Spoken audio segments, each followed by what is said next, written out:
pa ndërprer domthonë deri në ditën e Ramës. Si e kujtoni rënien Agim Ramadanit? Ishte ditë e rëndë. Ditë shumë e rëndë ka qenë. Sigurisht edhe ndikoi në këtë moralin që ju po e përmendni që ka qenë i lartë vazhdimisht. Është vërtet je mënu domthonë se të shprehemi ka qenë veç i plagosur, po është mirë, kretë mirë, po na ke e prur të madhor domthonë e kem ditë se ka ra Agimi, përkundrazi jem përgatit me grupe tjera ushtare që mos bje morali edhe as të 1 milimetër nuk ka morali të kushtarët. Përkundrazi është ngritë edhe ma tepër. Vece, ju që ishit në gjithë këtë organizim, sigurisht e keni përjetuar rënien e Agim Ramadanit, se ishte humbje e madhe. Jo veç Agim Ramadanit, po çdo luftëtari domthonë është humbje për neve ka qenë kur ta humb shokën që kem do copën e bukës, i kem do plumat, e kem do gjithat kontribut përbashkët e kemë. Domthonë, nuk mëj me do, domthonë, krejt po kuptohet, kërë janë, sidomos njerëz të mëdhaj, është humbje e madhe. Edhe Sali Qeku ka ra, Gjemal Fetoha. Dhe aty pyesja edhe për rolin e Sali Qekajt në betejën e Kosharës. Sali Qekun, kom pas fatin të punoj vitet 90-ta, që bëj shumë, njeriu domthonë që ka këshyr të jetësoj kushtetutën e Kaçanikut. Çka do të thonë kjo? Të formohet Ministria e Mbrojtjes e Ministria e Punëve të Brendshme në territorin e Kosovës. Mirë po për shkak të kushteve të okupimit domthonë moja kur s'ke mujt me jetësu. Ato domthonë angazhimet e Sali Qekut që ka pas me të vërtet ai ka kthyer edhe të formon grupe nëpër territorin e Kosovës që përgatiten për luftën që kemi ditë domthonë se Kosova ndryshe nuk shqirohet përveç lufta në Prag. Sali Qeku domthonë roli, edhe i Sali Qeku ka qenë shumë domthonë i madh në brigadën 138, po kud e njëjta gjë ka ndodhur edhe me Sali Qekun, mas Ramës Sali Qekut, veç është ngrit më tepër morali të ushtarit.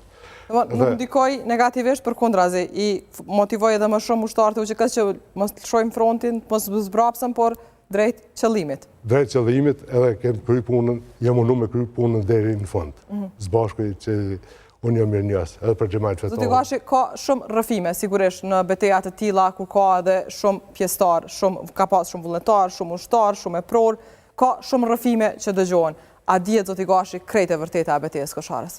A ka diçka që publiku nuk di? A ka rrëfime të cilat mund t'i dëgjojmë edhe më vonë për betejën që thash edhe në fillim ishte tmerri i Serbisë e lavdia UÇK-s? Besoj se ka ende domthonë të pathona, sepse një njeri domthonë që ka qenë në atë territor, është territor shumë i vështirë, bëhet luftë, kushtet kanë qenë shumë të rona, ka qenë burë, ftofti madh, net kanë qenë shumë të ftofta, mirë po një njeri s'ka mujtë përjetu domthonë krejt atë territor edhe me folë tash për krejt Jo, prandaj e thash se ka shumë rrëfime që thuhen dhe janë dëgjuar edhe ndër vite, edhe në momente kur përkujtohet kjo masakër, në fakt kjo betej, por edhe a ka edhe diçka që publiku nuk e di dhe do të ketë edhe të vërteta tjera rreth betejës Kosharës?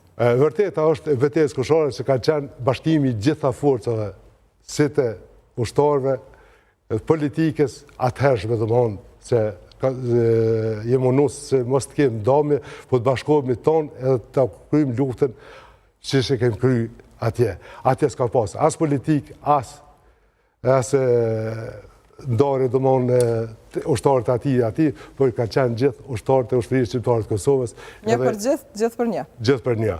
Edhe unë mburna domthonë, edhe sot moj kontakte me gjithë ata ushtarë në çdo përjetor, vetëm me pas në rast familjarë që nuk mujmë me marrë pjesë, mirë për çdo manifestim domthonë të asaj betejës, shkoj, takoj ushtarë, bashkëluftëtarë, njerë që kemë kalu përgatitës tër vitin, luftën e kemë kalu zbashku, edhe pas luftës domthonë kemë kontribu për ngritjen e forcimin e shtetit, kemë punu në për institucione ndryshme, sikur në për ministritë ndryshme, në trupa mbrojtëse të Kosovës, edhe e kemë pru ditën sot ku jemi.